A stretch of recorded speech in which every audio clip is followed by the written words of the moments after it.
Hello everyone, and welcome to this episode. Today we're talking about your Android phone and what you can do to be more secure. First thing we're going to talk about is encryption. Most Android phones today use encryption. It is an option that you can enable on your phone. If it's not enabled by default, you should enable it. Encryption on your phone or tablet is very important, more so important than your desktop or a computer that never leaves your home. This is because it leaves your home with you and you're more prone to lose it or it can get stolen more than a desktop computer would. While you should encrypt these devices as well, it's not as imperative as your mobile phone or tablet or a laptop even. If your mobile phone is or tablet or laptop is not encrypted, all an attacker needs to do if they have it after stealing it or finding it would be to remove the hard drive and plug it into their own computer. Then they have access to all of your files that are on your actual device. This is much easier than trying to brute force your password, which they won't do if they can bypass that. Encrypting your device is pretty easy with today's phones, Android phones. Most of the time you'll find if you go to settings, you'll scroll down to where it says security, and inside the security tab you should find encryption. There it'll tell you if it's encrypted or not, and it'll let you encrypt it if it's not encrypted. If it's encrypted, kudos! Your manufacturer lets you encrypt. By default, it was already encrypted for you, which is great. So you don't have to worry about it. If it's not encrypted, you should encrypt it now. Right now. Like, just stop watching this and go encrypt it. It's that important. If you're worried about losing photos or videos that you take because it's not encrypted and if your phone can't turn on, you'll be able to get the photos off of it, make sure do an auto backup. There are services you can use like Google's Photos or Dropbox backup, auto backup, but if you don't want to use those services, you can even have your own cloud server do it for you. I use Nextcloud and it automatically backs up the photos I take to my Nextcloud server. Next we have passwords. Yes. Passwords again. I'm going to keep harping on this until everyone realizes that passwords are very much of a necessity that you need to be able to master. And using the diceware is very key. But with mobile phones, there are options that are not passwords. You can use a PIN code, you can use a pattern unlock, a passphrase, you can use your fingerprints, you can use your face, lots of different options. So like, what's the best option to use? The most popular login option is pattern unlock. As far as I can tell at least, most people that I know use pattern unlock on their Android devices. This isn't the most secure, as in someone could easily see your login and memorize it. If you make like a thunderbolt or a letter, it's very easy to replicate that if they get a hold of your device. So someone could see you doing this and they could steal your device, run away, and unlock it and have access to all of your stuff. It's not that secure.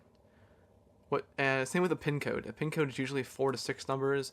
They could easily memorize that as you're typing it in, steal your phone, and run away. What you should be using is a combination. I recommend a passphrase and fingerprint unlock if your phone has fingerprints unlock. I don't recommend face recognition because in the past you could use a photo and it would work. I don't know about today's technology, but keep that in mind. Face unlock might not be the best option. Fingerprint's usually faster anyway. You don't have to hold your phone up all awkward and stuff. You just fingerprint and you're in. So why this combination? The fingerprint is just for ease of use and convenience, with the passphrase being the security part of it.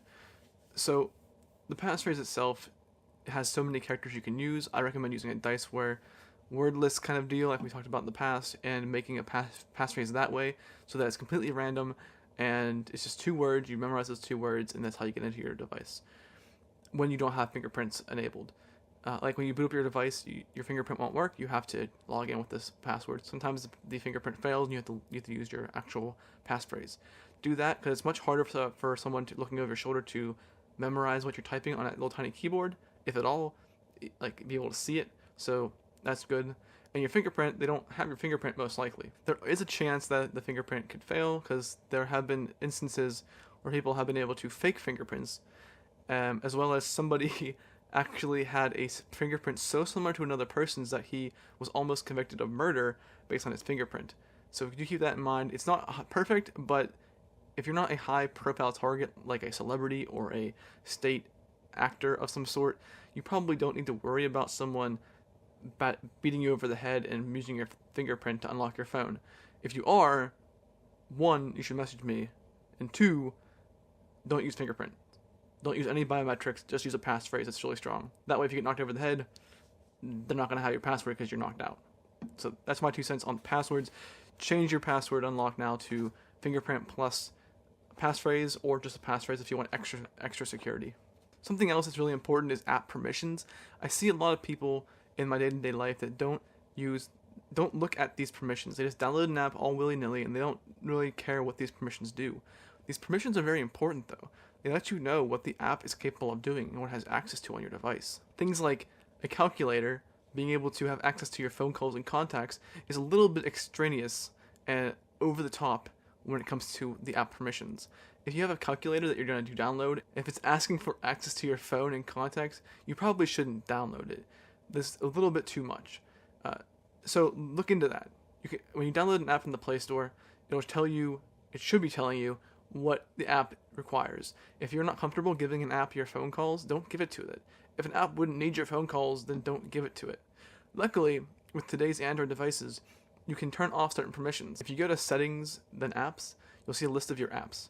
And in that list, you can click on a specific app and it'll tell you information about the app.